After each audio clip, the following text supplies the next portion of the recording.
Assalaamu calaykum, kusoo dhawaada channelka. Waxaan idin rajeynaa inaa caafimaad qabtiin meel walba oo aad joogtiin.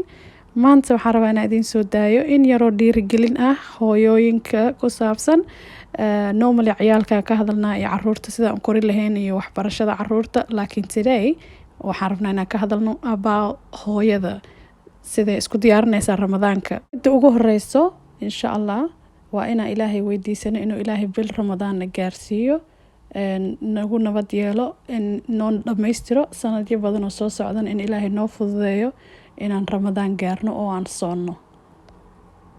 اللهم سلمني إلى رمضان وسلم لي رمضان وتسلمه مني متقبلا.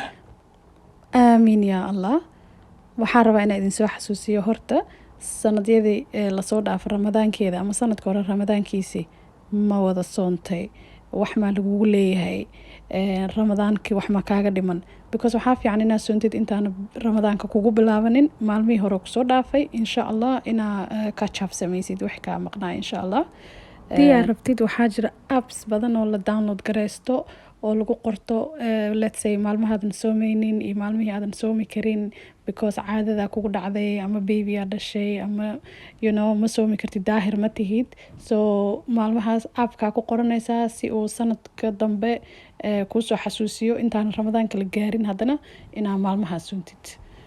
waxaan kala rabaa inaan idinkugu daro inaan ka fikirno goals, maxay tahay intentionkayga, niyadeyda maxay tahay ramadaankan, maxaan rabaa inaan gaaro, maxaan rabaa inaan ka fikiro, maxaan rabaa inaan sameeyo on time, inaan salaadahayga dukado, quraan aayadaha quraanka inaan ka akhristo in yar xitaa hadday tahay like 5 minutes 1 minute salaad kasta kadib salaadaha inta u dhaxaydo inta howlaha la haysto inta caruurta la korinayo inaa aayadaha quraanka la iska akhriyo.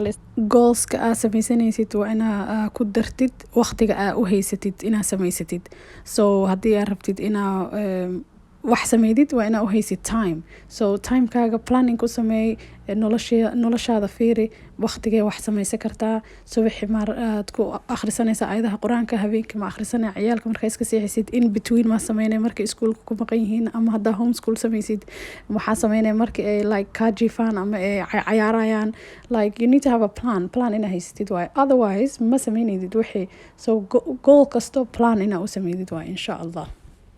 waxyaabo badan inaa iska dhaafno waay, let's be honest, dad badan howlo badan ay ku jiraan including social media. maanta oo dhan social media lagu jiraa, waxaana laga qayb qaadanaa, wax la dhageysanaa, heesaa la dhageysanaa, waxyaabahaas oo dhan is not good. waxaas oo dhan time dumis waaye, especially bisha ramadaanka ma rabtid inaad timekaaga ku dhimisid online, basically online inaad ku dhimisid ma rabtid.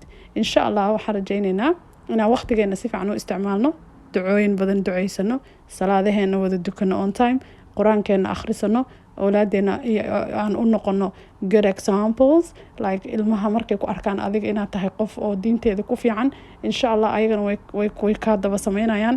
inaan duceysano, inaan u duceyno ilmaheena, waalidiinteena, dadkeena ramadaanka inaan si fiican uga faa'iideysano insha Allah. waxaan rajeynaa inaad ka hesheen this video. waa mahadsantihiin. assalaamu calaykum waraxmatullaahi wabarakaatuh.